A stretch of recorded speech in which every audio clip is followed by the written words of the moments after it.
Hello दोस्तों, तो स्वागत है आप सभी का अपने educational YouTube channel Eklavya tutorial Saran में। दोस्तों, जैसा कि आप लोग जानते हैं कि आज के इस वीडियो में हम लोग जो है आज के इस लेक्चर में हम लोग क्या करने वाले हैं। दोस्तों, उम्मीद करता हूं आप लोग जो है स्वस्थ होंगे, मस्त होंगे और अपनी तैयारी जो है अच्छी तरह से कर रहे होंगे। तो जैसे कि आप लोग जानते हैं, हम लोग जो है इस चैप्टर से रिलेटेड यानी जो आप सभी का फिजिक्स सब्जेक्ट है उसका चैप्टर नंबर 3 है, जिसका नाम क्या है, गुरुत्वाकर्षण। इससे रिलेटेड हम लोग जो है 2 लेक्चर जो है पहले ही कर चुके हैं, लेक्चर नंबर 1 और लेक्चर नंबर 2, जिसको आप लोग अगर नहीं देखे हैं तो प्लीज जाकर उसको देख लीजिए, ताकि आगे की टॉपिक जो है आपको समझने में कठिनाइयां ना हो। चलिए, ये सारी तो बातें हो गई पिछले लेक्चर की। अब बातें रहती है कि आज के इस लेक्चर में हम लोग क्या करने वाले हैं सर। तो जैसे कि आप लोग जानते हैं कि आप लोग बैनर देखकर ही समझ गए होंगे कि आज के इस टॉपिक में हम लोग क्या करने वाले हैं। पहले हम लोग बातें कर लेते हैं लेक्चर नंबर 1 और लेक्चर नंबर 2 में हम लोगों ने क्या देखा था। तो लेक्चर नंबर 1 में हम लोगों ने आपका जो गुरुत्वाकर्षण होता है, जिसे हम लोग क्या कहते हैं, ग्रेविटेशन, इसको हम लोगों ने देखा था। उसके बाद हम लोगों ने जी यानी जो आपका गुरुत्वाकर्षण स्थिरांक होता है इसको देखा था। उसके बाद हम लोगों ने आपका जो बड़ा वाला जी होता है यानी गुरुत्वाकर्षण त्वरण, इसको हम लोगों ने देखा था। उसके बाद हम लोगों ने देखा था इसके मान को, इन दोनों के मान को हम लोगों ने देखा था। फिर हम लोगों ने इसके आपका जो गुरुत्वीय त्वरण होता है इसको समझा था आखिर क्या होता है। उसके बाद इसको हम लोगों ने सिद्ध किया था। ठीक है, इतने सारे जो टॉपिक है आपके जो प्रीवियस लेक्चर में हो चुके थे, और आज के इस लेक्चर में हम लोग क्या जानने वाले हैं तो उसको हम लोग देखेंगे। चलिए, तो अगर आप लोग इस चैनल पर नए हैं तो चैनल को प्लीज सब्सक्राइब कर लीजिएगा, ताकि जो है आप सभी के सब्जेक्ट से रिलेटेड वीडियो जो है आप सभी को आसानी से मिल सके। चलिए दोस्तों, शुरू करते हैं आज के इस वीडियो को और देखते हैं हम लोग आज के इस लेक्चर में हम लोग क्या क्या जो है टॉपिक को कवर करने वाले हैं। तो देखिए, सबसे पहले आज के इस टॉपिक में हम लोग देखेंगे प्रणोद को। प्रमोद नहीं, प्रणोद। ठीक है, इसको आखिर ये क्या होता है। उसके बाद हम लोग देखेंगे आपका दाब को, ये क्या होता है, दाब के मात्रकों को देखेंगे हम लोग, दाब की इकाई को देखेंगे हम लोग। ये सारे जो टॉपिक है आपके जो है आज के इस लेक्चर में होने वाले हैं। आज का ये जो लेक्चर है आपका लास्ट लेक्चर होने वाला है इस चैप्टर से रिलेटेड। आज के इस लेक्चर में ही आपका जो है चैप्टर ये समाप्त हो जाएगा। तो चलिए, अब हम लोग देख लेते हैं बिना देरी किए प्रणोद को, आखिर ये क्या होता है। तो चलिए देखते हैं आखिर जो आपका प्रणोद जो है वो क्या होता है। तो चलिए हम लोग जो है अभी चौक को ले लेते हैं। आपका जो टॉपिक है वो क्या है, प्रणोद। ये प्रणोद किस प्राणी का नाम है, इसको मैं आपको बताने से पहले कुछ इसके बारे में हम लोग जो है बातें कर लेते हैं, इसका डिफिनेशन देखने से पहले। तो देखिए, सिंपल सा बात है, प्रणोद जो है एक प्रकार का क्या होता है, प्रणोद जो है एक प्रकार का बल होता है। आप कहिएगा सर क्या प्रणोद एक प्रकार का बल होता है, तो जी हाँ बिल्कुल। ये प्रणोद जो आप देख रहे हैं, ये तूफान सा चीज जो आपको यहाँ पे दिख रहा है, वो क्या होता है, वो एक प्रकार का बल होता है। तो चलिए, अब ये जो है आपका बल होता है, तो ठीक है सर बल होता है, लेकिन कैसा बल होता है। तो देखिए, आप लोग जो है कभी ना कभी जो है देखे होंगे, जब आपके घर जब बनता है तो उस समय घर में नींव दिया जाता है, यानी नींव हम लोग जो बोलते हैं नींव, वो दिया जाता है। और उसमें जो है पिलर यानी कॉलम को जो है खड़ा किया जाता है। वो कॉलम जो है क्यों एकदम सीधे क्यों खड़ा किया जाता है, इसलिए जो है आपका एक टॉपिक है। उसके बाद अगर आप लोग देखे होंगे तो जो आपका सुई होता है या फिर कील होता है, उस कील को हम लोग जो है सीधे रखकर यानी सतह के लंबवत रखकर क्यों उसको हम लोग जो है हिट करते हैं यानी ठोकते हैं, जिससे वो आसानी से दीवार के अंदर चला जाता है। ये क्यों होता है, तो देखिए ये सब जो है किसके कारण होता है, आपके प्रणोद के कारण होता है। देखिए क्यों होता है, क्योंकि जो प्रणोद होता है ये एक प्रकार का ऐसा बल है जो किसी भी सतह के लंबवत कार्य करता है। क्या करता है, किसी भी सतह के लंबवत कार्य करता है। यानी ये आपका क्या हो गया, सतह हो गया, और इस पे हम लोग क्या रख रहे हैं, इसको अगर रख रहे हैं तो ये क्या कर रहा है, ये जो वस्तु है वो क्या कर रहा है, आपका जो है 90 डिग्री का जो है एंगल बना रहा है। क्या कर रहा है, 90 डिग्री का एंगल बना रहा है। अब बातें आती है इस विचित्र से जो है चित्र है, यानी ये विचित्र सा जो बातें हैं इन सभी को हम लोग चित्र से समझते हैं आखिर ये जो है क्या कहता है। तो देखिए, ये हमारा एक सतह हम लोग ले लेते हैं। ये क्या हो गया, आपका एक सतह हो गया। सतह कुछ भी हो सकता है, आपका दीवार हो सकता है, जो आप लेना चाहेंगे वो ले सकते हैं। तो देखिए, ये एक प्रकार का सतह हो गया जिसको हम लोग लेते हैं, और इस पे जो है हमें क्या चाहिए, इस पे हम लोग बल लगा रहे हैं। ठीक है सर, आपने तो बोला था जो आपका प्रणोद है वो एक प्रकार का बल है। हम लोग जो है इधर से बल लगा रहे हैं, इधर से बल लगा रहे हैं, इधर से भी बल लगा दिया हम लोगों ने, इधर से भी एक बल लगा दे रहा है, फिर एक इधर सामने से भी एक बल लगा दे रहे हैं। तो क्या ये सभी जो ये F1 हो गया, ये F2 हो गया, ये F3 हो गया, और ये जो है आपका F4 हो गया, ये जो है आपका F5 हो गया, ये मान लीजिए F6 हो गया। तो क्या है, सभी प्रकार के जो 6 प्रकार के यहाँ पे बल दिख रहे हैं आपको, क्या है सभी के सभी प्रणोद होंगे क्या? मेरे कहना अनुसार तो ये सभी के सभी प्रणोद होने चाहिए, तो नहीं, मैं कहूंगा ये नहीं होंगे। तो क्यों नहीं होंगे सर? तो इसको हम लोग देखेंगे, आपका जो है प्रणोद का जो डिफिनेशन है उससे समझेंगे आखिर ये जो है क्यों नहीं होंगे। तो चलिए आपका जो प्रणोद का डिफिनेशन जो है उसको पहले देखते हैं आखिर वो क्या कहता है।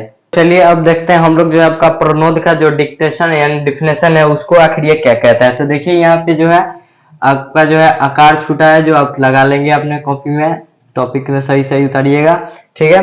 तो देखिए आपका जो प्रणोद का डिफिनेशन है वो क्या कहता है। तो आपका प्रणोद का जो डिफिनेशन है वो कहता है, जब किसी वस्तु पर यानी जब कोई वस्तु के सतह के यानी कोई वस्तु है उसके सतह के लंबवत कार्य करने वाले बल को क्या कहा जाता है? प्रणोद कहा जाता है। क्या कहा जाता है? आपका प्रणोद कहा जाता है। यानी कोई वो सतह है, जैसे हम लोगों ने देखा था क्या, एक सतह यहाँ पे हम लोगों ने माना था, ये आपका सतह हो गया, और इसके लंबवत, लंबवत का पहले मतलब समझिए आप, यहाँ पे लंबवत क्या होता है, यानी यहां से समझिए सीधे आपका जो है ये सतह है, अगर ये आपका मान लीजिए सतह है, इसके ऊपर अगर सीधे, इधर से मैं बता रहा हूँ, इसके ऊपर जब सीधा जब आपका जो है कोई वस्तु अगर सीधा जाती है तो ये क्या होता है? आपका लंबवत होता है। यानी कोई भी अगर सतह है उसके ऊपर अगर कोई रेखा गिर रही है या फिर कोई वस्तु जो है बल लगा रहा है, तो वो कैसा लगा रहा है? लंबवत अगर लगा रहा है, यानी वो पूरा सीधे लगाएगा, और अगर वो बल लंबवत है तो क्या हो जाएगा? यहाँ पे जो है आपका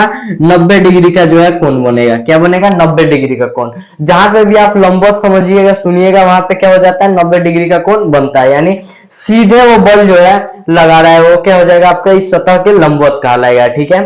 तो यही बल जो है क्या कहलाता है? आपका प्रणोद कहलाता है। तो आप समझ में आया? उस समय हम लोग जो है इधर से बल लगा रहे थे, कोई भी यहां से लग रहा था या फिर ऐसे लग रहा था बल, यहां से बल लग रहा था, यहां से भी बल लग रहा था, तो इन सभी बलों को हम लोग क्यों प्रणोद नहीं कहेंगे? क्योंकि आपका जो डिफिनेशन है वो कहता है कि जब कोई वह सतह है उसके ऊपर जब बल लगता है और वो बल जो है वस्तु के सतह के लंबवत होता है, तो उसी को हम लोग क्या कहते हैं? प्रणोद कहते हैं। उम्मीद करता हूँ अच्छी तरह से आप सभी को जो है समझ में आ गया होगा। तो चलिए अब बारी आती है आपका जो अगला टॉपिक है उसको देखने की, वो क्या कहता है। तो आप सभी का अगला जो टॉपिक होने वाला है वह है, अब हम लोग जानेंगे द्रव्यमान व भार। क्या क्या जानने वाले हैं सर? तो आज हम लोग क्या जानेंगे? अब हम लोग जब जानेंगे द्रव्यमान, इससे आप लोग जो है पहले से ही परिचित है। क्या है? परिचित है। क्या? द्रव्यमान, ठीक है। उसके बाद आपका जो अगला टॉपिक होगा वो होगा भार। क्या होगा? द्रव्यमान व भार। समझ में आया? इस दोनों टॉपिक को जो है अभी हम लोग समझेंगे। तो आप बोलिए क्यों सर, इसका क्या जरूरत है? तो आगे आपका जो चैप्टर है उसमें दिया गया है, अगर आपके चैप्टर में दिया गया है तो इसका तो कुछ ना कुछ कहीं ना कहीं जरूरत तो होगा। तो चलिए देखते हैं द्रव्यमान क्या होता है। सबसे पहले आपको मैं बता दूं कि द्रव्यमान, देखिए किसी भी पदार्थ को, जैसे पदार्थ में मैं खुद हो सकता हूं, आप हो सकते हैं, आपका बुक, पेंसिल, आपके जितने भी आसपास जितने भी वस्तु है वो क्या हो सकते हैं? पदार्थ हो सकते हैं। तो किसी भी पदार्थ को बनाने में जितने मात्रा लगी है, किसी भी वस्तु को बनाने में जितनी भी है, कोई भी वस्तु है, ये वस्तु हो गई, इसको बनाने में जितनी भी हमें पदार्थ लगी है, जितनी भी हमें चीजें लगी है, और उनकी मात्रा को हम लोग क्या कहते हैं? उन्हीं की मात्रा को हम लोग द्रव्यमान कहते हैं। यानी तो अगर ये बोर्ड है तो इसको बनाने में जितना भी पदार्थ लगा है, यानी जितना भी मटेरियल लगा है, वो क्या हो जाएगा? इसका द्रव्यमान हो जाएगा। वहीं आपका भार जो है वो क्या होता है? ये भार जो है होता है कि आपका जो द्रव्यमान है उसके ऊपर जो है कितना ज्यादा जो है भार लग रहा है। भार यानी क्या? गुरुत्व बल। भार जो है आपका किसके ऊपर निर्भर करता है? गुरुत्व बल के ऊपर। यानी आपका जो वस्तु है वो अगर मान लीजिए पृथ्वी पे है, तो हम लोग जानते हैं कि पृथ्वी का गुरुत्व बल क्या होता है? केंद्रीय बल होता है। तो कितने भार जो है ये वस्तु जो है यहाँ पे है, तो इसके ऊपर जो है कितना भार लग रहा है, कितना जो है इसके ऊपर गुरुत्व बल लग रहा है, जितना इसके ऊपर गुरुत्व बल लगता है उसी को हम लोग क्या कहते हैं? भार कहते हैं। यानी इसी को हम लोग क्या कहेंगे, भार कहेंगे। गुरुत्व बल कहिए आप यहाँ पे, या फिर गुरुत्वीय त्वरण कह सकता है, जो भी कहना है वो कहिए। यानी जितना इस पे गुरुत्वीय त्वरण लगेगा वही क्या हो जाएगा, इसका, इस वस्तु का क्या हो जाएगा, भार हो जाएगा। तो आप बोलिएगा सर कैसे निकालेंगे हम लोग, तो उसको भी हम लोग आगे देखेंगे। कुछ और हम लोग जो है अंतर देखते हैं इसमें। देखिए द्रव्यमान जो है आपका, इसका एस आई मात्रक जो है, यानी जो आपका द्रव्यमान है, इसका एस आई मात्रक जो है आपका केजी होता है। क्या होता है, केजी होता है। वही आपका जो भार है उसका जो है एस आई मात्रक क्या होता है, आपका एस आई मात्रक किसका जो है, न्यूटन होता है। क्या होता है आपका, न्यूटन।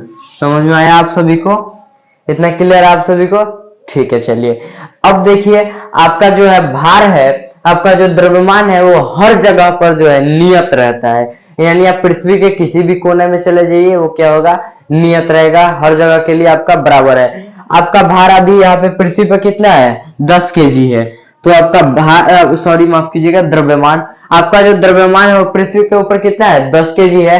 तो आपका जो है द्रव्यमान जो है चांद के ऊपर भी 10 केजी होगा, शनि के ऊपर भी 10 केजी होगा, आपका मंगल पे चले जाइएगा फिर भी 10 केजी होगा। वही आपका भार जो है, मान लीजिए पृथ्वी के ऊपर क्या है, 98 न्यूटन है। कितना है, 98 न्यूटन है। तो आपका भार जो है, आप चांद पे जाइएगा तो वहां पे बदल सकता है। आप चांद पे जाइएगा तो वहां पे क्या हो जाएगा, चंद्रमा पे, वहां पे आपका जो है बदल जाएगा भार। शनि पे आप जाइएगा तो वहां पे आपका जो है भार बदल जाएगा। आप बुध के ऊपर जाइएगा तो उसके ऊपर भी आपका जो है भार बदल जाएगा। तो आखिर ये भार क्यों बदलेगा, तो क्योंकि जितना भी ग्रह है, सबका ग्रह, जितने भी ग्रह होते हैं उनका सबका जो है गुरुत्वीय त्वरण अलग अलग होता है, जिसके कारण क्या होगा, इनका भार जो है परिवर्तित होता रहेगा। जबकि वही आपका जो है द्रव्यमान जो है, इसका भार जो है कभी परिवर्तित नहीं होता है। ठीक है, इतना समझ में आया आप सभी को। अब बारी आती है कि आखिर जो है, ठीक है सर, द्रव्यमान जो है वो क्या है, हम लोग देख लिए, भार भी क्या है उसको भी हम लोगों ने देख लिया। अब बारी आती है कि क्या ये सदिश है, क्या कौन से जो है सदिश है, कौन से अदिश है। तो देखिए आपका जो द्रव्यमान है वो कैसी राशि है, तो आपका द्रव्यमान जो है वो है अदिश राशि। ठीक है, अदिश राशि। अब आप बोलेंगे कि सर कैसे अदिश राशि है, तो देखिए मैं आपको बताता हूं।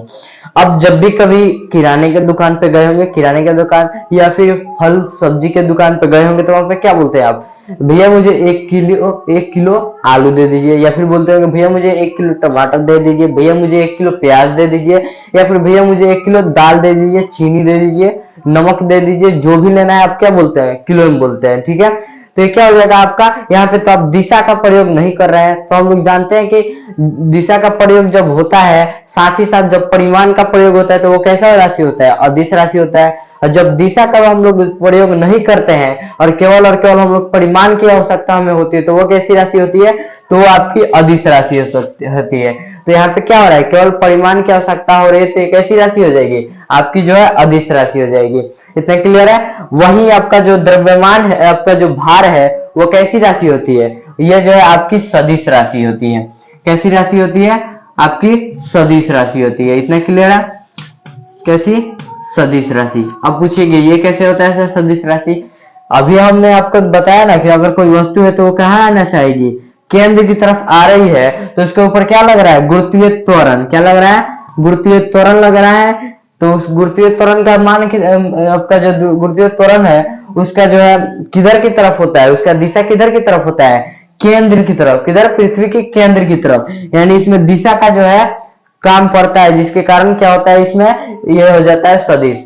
दिशा भी यहाँ पे आ रहा है, क्या आ रहा है, आपका दिशा भी आ रहा है, दिशा के साथ साथ यहाँ पे आपका क्या आ रहा है, परिमाण भी आ रहा है, दोनों आ रहा है। तो दोनों जब आ रहा है तो क्या हो जाएगा, आपका सदिश हो जाएगा।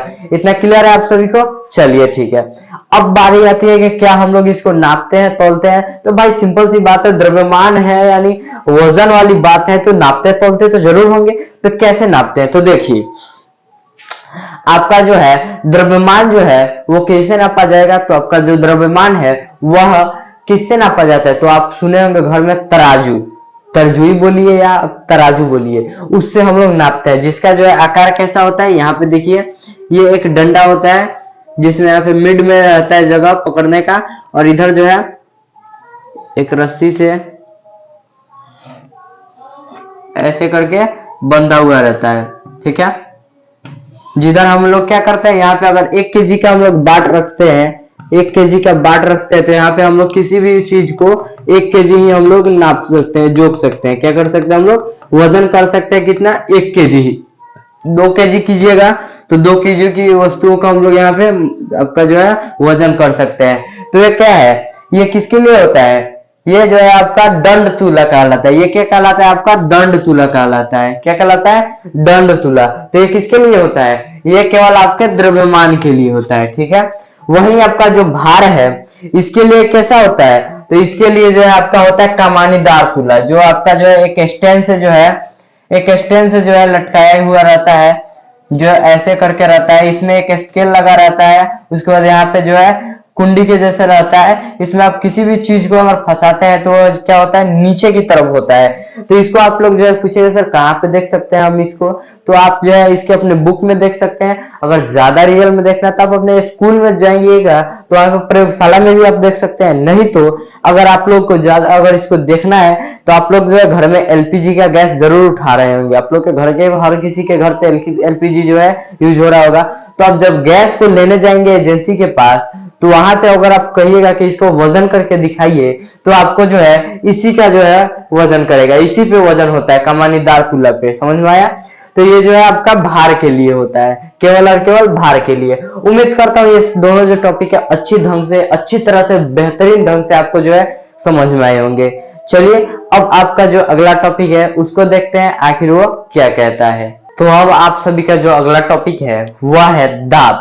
क्या, प्रेशर। किसके बारे में अब हम लोग जानेंगे, दाब के बारे में। आखिर ये दाब जो है वो क्या होता है, ठीक है, दाब, ठीक है। आपका जो टॉपिक है वो क्या है, दाब। आप पूछिएगा सर इसका जो है डिफिनेशन थोड़ा बता दीजिए। तो देखिए, प्रति एकांक क्षेत्रफल जितना बल लगता है उसी को हम लोग क्या कहते हैं, दाब कहते हैं। तो आप बोलिएगा सर क्या बोले, हमें कुछ तो समझ में नहीं आया। तो देखिए आपका जो है क्षेत्रफल क्या हो गया, मान लीजिए ये आपका कुछ क्षेत्रफल हो गया, ठीक है। ये एक हम लोग क्षेत्रफल ले रहे हैं, ये पूरा बोर्ड नहीं ले देखना है आपको, यहाँ पे देखना है। इसके ऊपर हम लोग जो है बल लगा रहे हैं। क्या लगा रहे हैं, बल लगा रहे हैं, ठीक है। हमने क्या लगाया, बल, क्या, एफ। तो क्या हो जाएगा, ये आपका क्या हो जाएगा, प्रेशर कहलाएगा। प्रति एकांक क्षेत्रफल लगने वाले बल को हम लोग क्या कहते हैं, प्रेशर कहते हैं। उम्मीद करता हूं आप सभी को ये समझ में आया होगा। अब देखिए, जब एकांक क्षेत्रफल यानी क्या समझ में आ रहा है, आपका जो है क्षेत्रफल अगर कम होगा तो आपका जो है क्या होगा, बल का मान ज्यादा होगा, ठीक है। तो ये तो बाद की बात है। अभी हम लोग समझते हैं आपका जो दाब है, इसको इंग्लिश में हम लोग क्या कहते हैं, प्रेशर, जिसको हम लोग पी से दर्शाते हैं। तो आपका इसका सूत्र क्या हो जाएगा, P इज इक्वल टू आपका होता है बल बटे क्षेत्रफल यानी एरिया। तो कहिएगा सर आप इसको जरा हिंदी में बता दीजिए। तो देखिए आपका जो है दाब बराबर होता है क्या, अभी एक टॉपिक का नाम मैं यहाँ पर रखूंगा जिसको आप देखकर बिल्कुल समझ में आ जाएगा आप सभी को कि आखिर ये जो है दाब किससे रिलेटेड है। तो देखिए इस टॉपिक का जो है आप तो नाम सुने ही होंगे,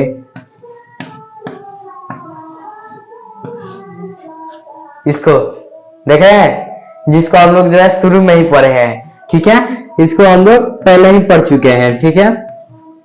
क्षेत्रफल,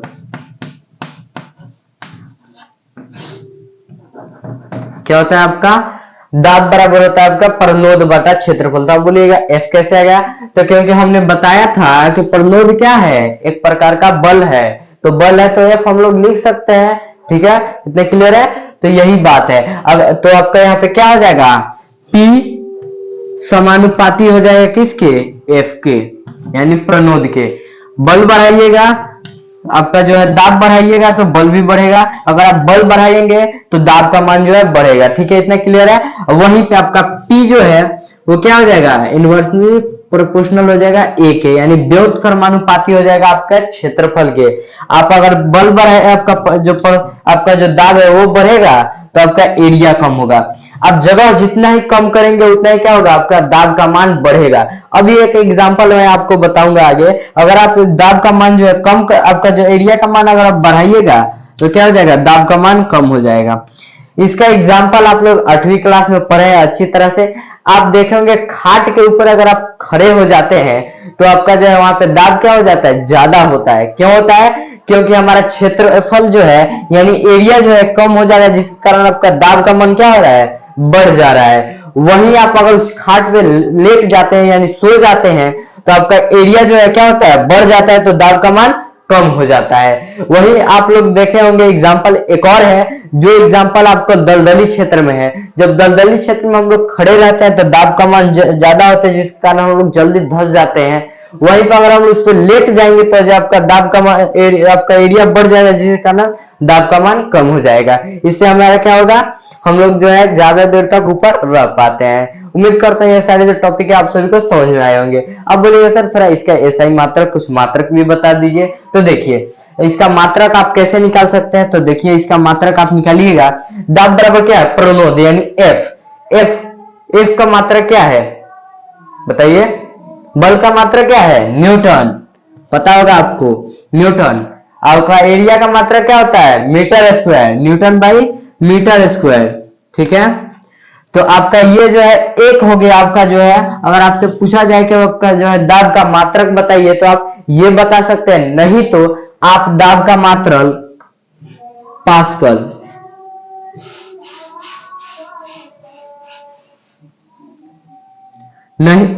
नहीं तो आप दाब का मात्रक क्या बता सकते हैं, पास्कल, ठीक है। क्या बता सकते हैं आप, पास्कल। तो बोलिएगा सर ये कैसा नाम है, तो देखिए हम बताते हैं। आपके जो पास्कल, ये हमारे जो पास्कल सर थे, ये भी न्यूटन सर के तरह ही एक साइंटिस्ट थे, जिन्होंने दाब के बारे में बहुत सारी बातें बताई थी। बहुत सारे खोज इन्होंने दाब के बारे में किए थे, बहुत सारे इन्होंने नियम दिए थे, जिसके कारण जो है आगे चलकर हम लोग जो है एक पास्कल का नियम पढ़ेंगे, इन्हीं का जो है दिया गया है, उसको अभी हम लोग जो है आगे जाके इस टॉपिक में हम लोग समझेंगे। तो इन्हीं के आदर यानी सम्मान के लिए, जैसे हम लोगों ने बल के बारे में हमारे न्यूटन सर ने बहुत सारे बातें बताई थी, तो इस उनके सम्मान में हम लोग क्या किए, उनके सम्मान के लिए हम लोग बल का मात्रक क्या रख दिए, न्यूटन रख दिए। उसी प्रकार जो हमारे पास्कल सर है, इनके सम्मान यानी इज्जत प्रतिष्ठा के लिए हम लोगों ने क्या किया, आपका जो दाब है इसका एस आई मात्रक जो है क्या रख दिया, हम लोग पास्कल रख दिया हम लोगों ने। तो आपका जो है यहाँ पे दो आपके जो है दो मात्रक है, या तो आप ये लिख सकते हैं नहीं तो ये लिख सकते हैं, दोनों के दोनों जो है आपको लिखिएगा, कोई दिक्कत नहीं, एग्जाम में आपका जो है नंबर नहीं कटेगा। आपको सर जो है कोई आपका जो भी सर है वो इसको गलती नहीं करेंगे, ठीक है। आप लोग ज्यादातर लिखने की कोशिश कीजिएगा ये पास्कल ही, क्योंकि अगर मान लीजिए एग्जाम में कभी भूल जाते हैं आप तो यहाँ से निकाल सकते हैं, एफ का जो है न्यूटन बाई क्या होता है, ए का क्या होता है, मीटर स्क्वायर, तो ऐसे आप लोग लिख सकते हैं, कोई दिक्कत नहीं है, लेकिन याद रखिएगा इसको ही लिखना ज्यादातर जरूरी होता है। उम्मीद करते हैं सारे जो टॉपिक है इतना समझ में आ गया होगा आप सभी को। चलिए अब हम लोग देखेंगे पास्कल सर के एक नियम को, जिसको हम लोग जो है कहते हैं आपका जो है द्रव्य में डूबी हुई वस्तुओं के लिए जो है ज्यादातर उपयोगी होता है। तो बहुत ही इंटरेस्टिंग जो है आपका जो है नियम आगे जो है होने वाला है, आप इस नियम को पढ़िएगा, मैं आपको बताऊंगा, इसके लिए एक प्रयोग भी मैं आपको बताऊंगा, आप लोग जो करेंगे बहुत ही आपको मजा आने वाला है। तो चलिए अब देखते हैं आप सभी का ये जो पास्कल सर का नियम है इसको आखिर ये जो है क्या कहते हैं। तो आप सभी का अगला जो टॉपिक होने वाला है वह है पास्कल का नियम। अब हम लोग जानेंगे आखिर जो हमारे पास्कल सर थे इनके द्वारा जो है कौन से नियम जो है हम लोगों के लिए दिए गए हैं। तो देखिए बेसिकली ये जो नियम है हमारे द्रवों के लिए है, किसके लिए है, द्रव के लिए। तो आप बुझिएगा सर क्यों, तो देखिए कि इसमें बोला गया है कि जब द्रव के किसी भी भाग पर डाला गया जो आपका दाब होगा वह सभी दिशाओं में समान रूप से संचरित होता है। अब देखिए इसको आप तो कहेंगे सर ये तो ठीक है संचरित होता है, इतना तो लिखा हुआ आपका समझ में आ रहा है, लेकिन कैसे इसको हम लोग जो है अनुभव हम लोग कैसे करेंगे। तो देखिए पहले तो आप क्या कीजिए, एक बीकर लीजिए, इस कंटेनर में क्या कीजिए आप पानी को यहाँ तक भर दीजिए, ठीक है। यहाँ तक मान लीजिए पानी है आपका, ठीक है। यहाँ से आप क्या कर रहे हैं, यहाँ से आप दाब लगा रहे हैं, दाब लगाए, और एक काम कीजिए आप यहाँ पे जो है छिद्र यहाँ पे कर दीजिए, एक यहाँ पे छिद्र कर दीजिए, एक यहाँ पे छिद्र कर दीजिए, एक यहाँ पे छिद्र कर दीजिए। आप जब इस पे दाब लगाइएगा तो पानी जितना तेजी से इधर निकलेगा उतना ही तेजी से इधर निकलेगा, उतना ही तेजी से इधर निकलेगा, यानी जो आपका दाब होगा वो समान रूप से संचरित हो जाएगा। इतना क्लियर हुआ आप सभी को।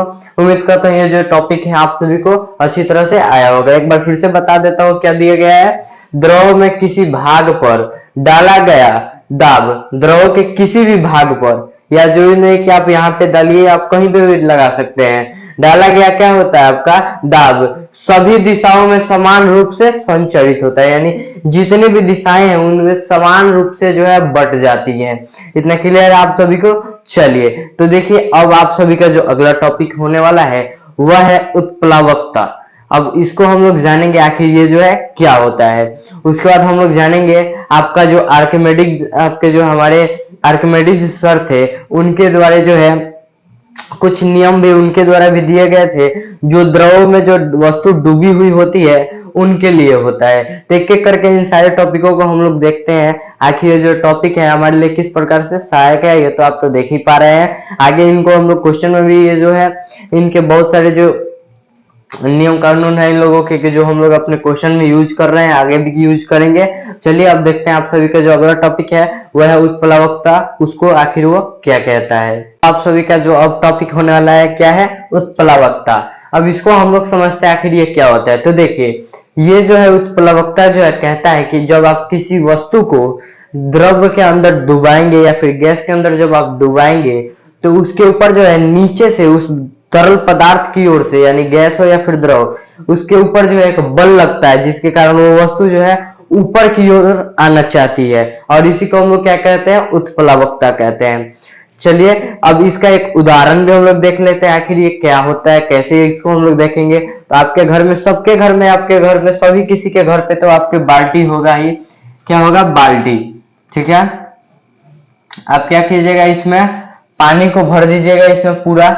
ठीक है, उसके बाद आपके घर में जो ग्लास होगा उसको आपको क्या करना है, उल्टा, पानी को भरना नहीं है, उसको उल्टा करके उसमें दबाना है, यानी उस वस्तु को क्या करना है, द्रव के अंदर डुबोना है। जैसे आप उसको डुबा कर छोड़िएगा वैसे ही आपका ग्लास उतना ही तेजी से ऊपर आ जाएगा, और उसी को हम लोग क्या कहते हैं, आपका उत्प्लावकता या फिर उत्प्लावक बल कहते हैं। चलिए एक बार देख लेते हैं आपका जो है दिया क्या गया है, हम लोग लिख कर क्या लाए हैं इसको देख लेते हैं। देखिए बोल रहा है कि तरल पदार्थ कौन कौन से होते हैं, गैस होता है या फिर द्रव का वह गुण हो जिसके कारण किसी वस्तु को उसमें डुबोए जाने पर ऊपर की ओर एक बल लगता है, उसे उत्प्लावकता कहते हैं। मैंने बोला ना कि जब हम किसी वस्तु को तरल पदार्थ के अंदर डुबाते हैं तो वो जो है ऊपर की तरफ एक बल लगाती है, और उसी को हम लोग क्या कहते हैं, उत्प्लावकता कहते हैं। इतना क्लियर आप सभी को, उम्मीद करता हूं आप सभी को समझ में आया होगा। चलिए अब आपका जो अगला टॉपिक है वो क्या है, आर्किमिडीज का सिद्धांत। इसको जो है लगे ही हाथ हम लोग यहीं पे समझ लेते हैं। चलिए तो देखिए ये क्या कहता है, तो हमारे आर्किमिडीज शर्त जो है वो कहते हैं कि अगर हम किसी भी द्रव्य में जब हम किसी वस्तु को डुबोते हैं, जब किसी वस्तु को फेंकते हैं पूर्णतः या फिर अंशतः, यानी आधा डूबे या फिर पूरा डूबे, तो वो क्या करता है, अपने भार के बराबर क्या करता है, पानी को हटाता है। क्या करता है, अपने भार के बराबर, यानी वो 1 kg का है तो 1 kg अपना जो है पानी को जो है विस्थापित करता है। भार के बराबर जब पानी को हटाएगा तो क्या हो जाएगा, उसमें तैरेगा, वो क्या करेगा, फ्लोट करेगा, यानी वो ऊपर तैरने लगेगा। जैसे आप लोग देखते हैं कि एक हम लोग फोम यानी थर्मोकोल का जब एक टुकड़ा हम लोग जो है पानी के अंदर डुबोते हैं, वो क्या करता है, ऊपर तैरने लगता है। वहीं पे हम लोग एक छोटा सा पत्थर भी हम रख देते हैं तो वो क्या करता है, नीचे डूब जाता है। यानी आपका जो थर्मोकोल है वो अपने भार के बराबर जो है पानी को विस्थापित कर देता है, लेकिन जो आपका पत्थर है वो नहीं कर पाता है, जिसके कारण क्या करता है, वो डूब जाता है। तो ठीक है, उम्मीद करते हैं समझ में आया होगा। अगर आपसे कोई पूछता है आर्किमिडीज का सिद्धांत क्या कहता है, लिखिए, तो आप कैसे लिखेंगे, तो आप लिखेंगे जब किसी द्रव्य में किसी वस्तु को पूर्णतः या फिर अंशतः डुबाया जाता है तो उसके भार में एक आभासी कमी आ जाती है, यानी जो अपने भार के बराबर जो है पानी को विस्थापित कर देता है तो उसमें क्या आ जाता है, एक आभासी कमी आ जाती है, हल्कापन महसूस होता है। ठीक है, आभासी कमी आ जाती है, जिसको हम लोग क्या कहते हैं, किसके कारण होता है, अभी हम लोग ने यहाँ पे पढ़ा है, वो आभासी कमी किसके कारण आता है, उत्प्लावक बल के कारण आता है। उम्मीद करता हूँ इतना जो है समझ में आया होगा।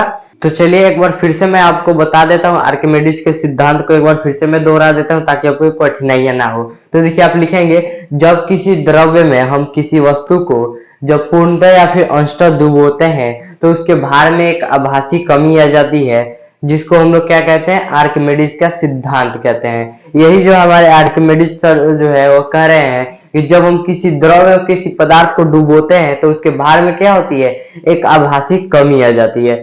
चलिए तो दोस्तों इसी के साथ ये जो आपका चैप्टर है वो समाप्त होता है। मिलेंगे हम लोग नेक्स्ट वीडियो में, तब तक के लिए धन्यवाद दोस्तों। अगर आप लोग जो है चैनल पर नए हैं तो चैनल को सब्सक्राइब कर लीजिएगा, साथ ही साथ वीडियो को लाइक कर दीजिएगा और अपने जितने भी दोस्त हैं उनके पास इस वीडियो को शेयर कर दीजिएगा ताकि वो भी जो है इस वीडियो से जानकारी ले सके। तो चलिए दोस्तों मिलते हैं हम लोग नेक्स्ट वीडियो में, तब तक के लिए धन्यवाद। जय हिंद दोस्तों, नमस्कार।